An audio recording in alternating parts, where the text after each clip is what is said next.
join colleagues in warmly welcoming the distinguished Honorable Foreign Minister of Cuba and his team. Mr. President, I underline the statement of Antigua and Barbuda with that presented by Iraq on behalf of the Group of 77 and China, on Uganda on behalf of the Non-Aligned Movement, NAM, Costa Rica on behalf of CELAC, and Grenada on behalf of the Caribbean community.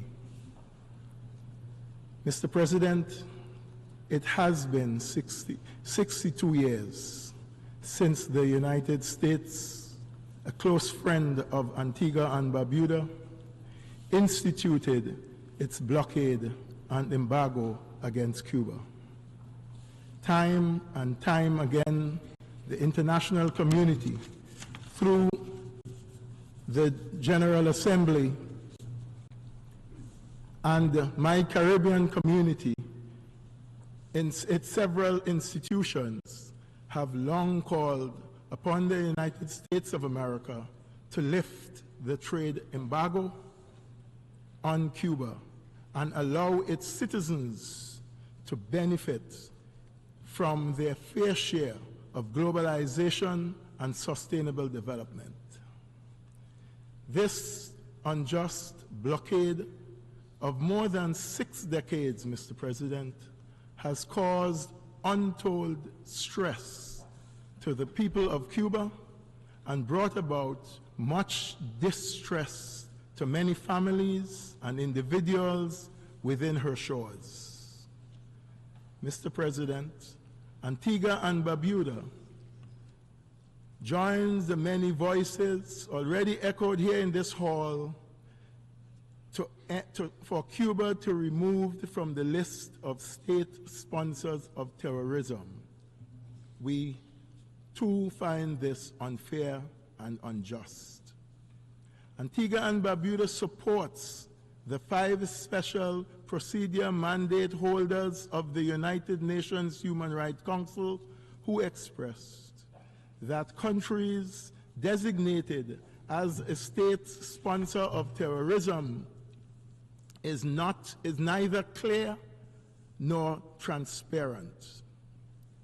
We therefore call on the United States to lift the blockade and remove Cuba from the list of state sponsors of terrorism, and to fully comply with all of her international human rights obligations, including extraterritorial obligations, and to take immediate action to end the blockade against Cuba and remove her from the list of the State Department on state sponsor of terrorism. It is time, Mr. President, it is time to turn a new page of peace, cooperation, and understanding. The economic, financial, and commercial siege applied against Cuba is the main obstacle to the sustainable development of Cuba.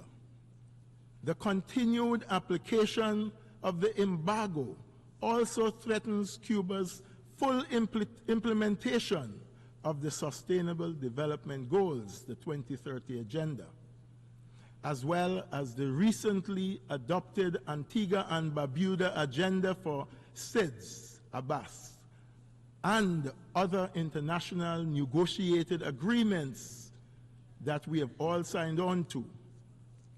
The international community's call for leaving no one behind must be applied to Cuba, and to fulfill this promise we have made to the global community.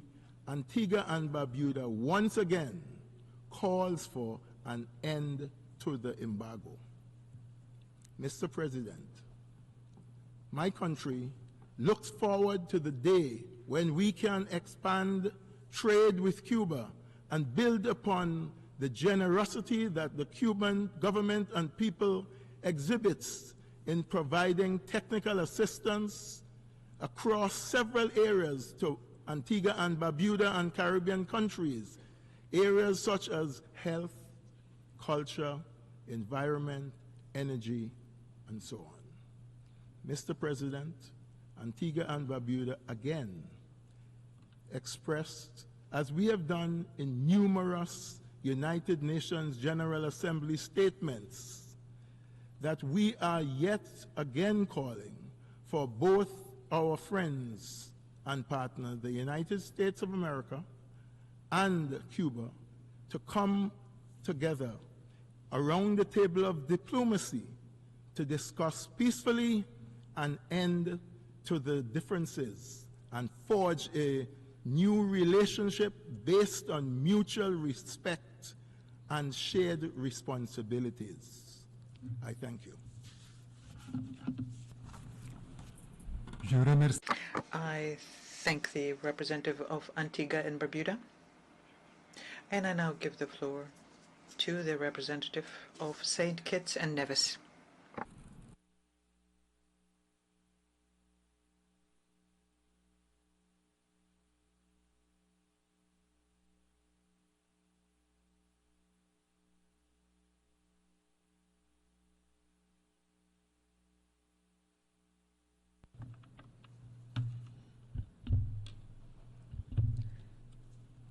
Mr.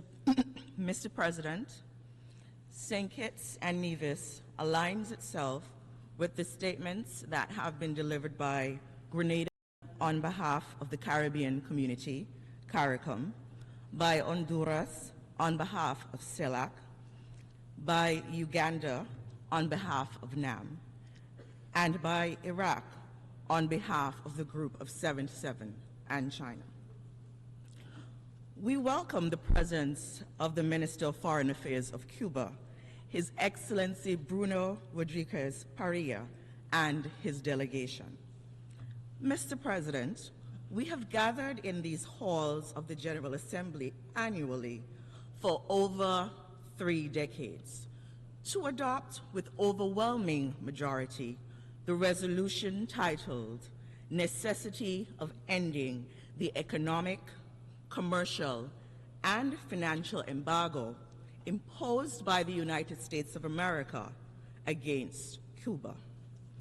Because we are all acutely aware that this unilateral embargo contradicts the purposes and principles of the United Nations Charter, and it violates international law.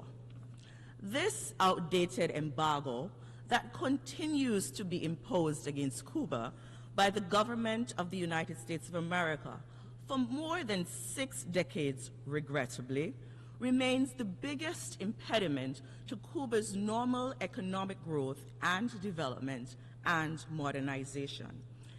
It further continues to impair the country's valiant efforts of achieving the Sustainable Development Goals, whilst exacerbating the effects of global challenges on the Cuban nation.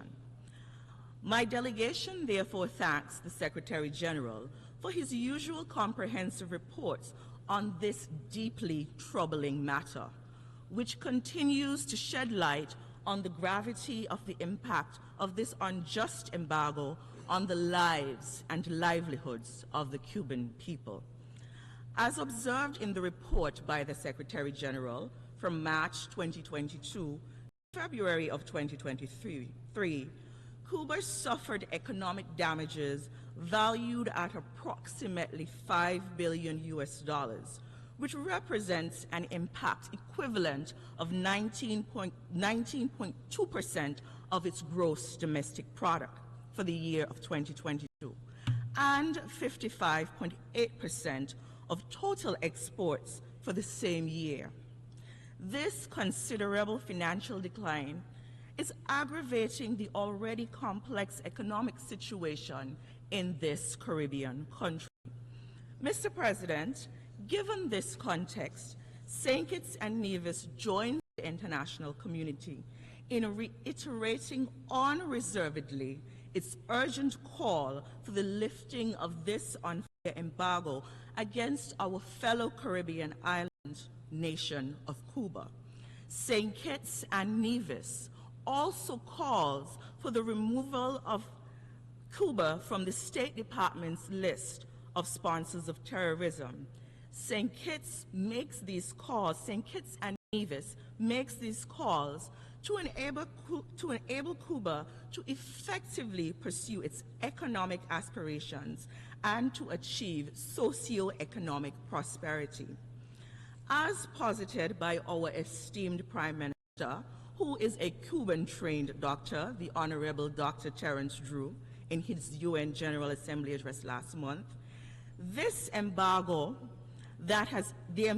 has isolated Cuba for decades.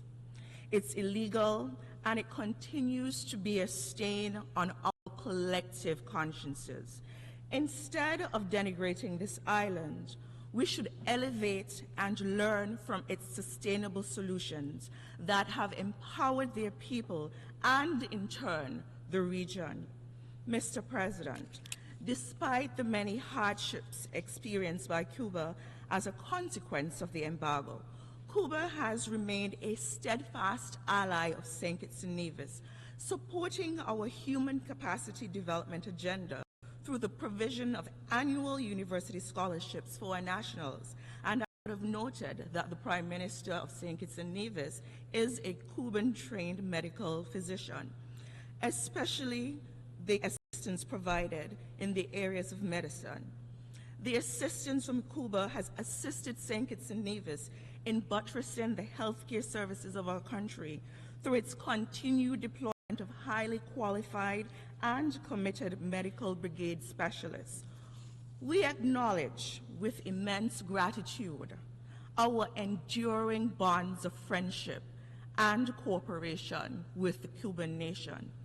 In conclusion, Mr. President, St. Kitts and Nevis therefore calls for renewed dialogue between Washington and Havana to chart a new path for improved relations, to promptly bring an end to this embargo, which continues to have widespread repercussions on the economy of Cuba and the lives of millions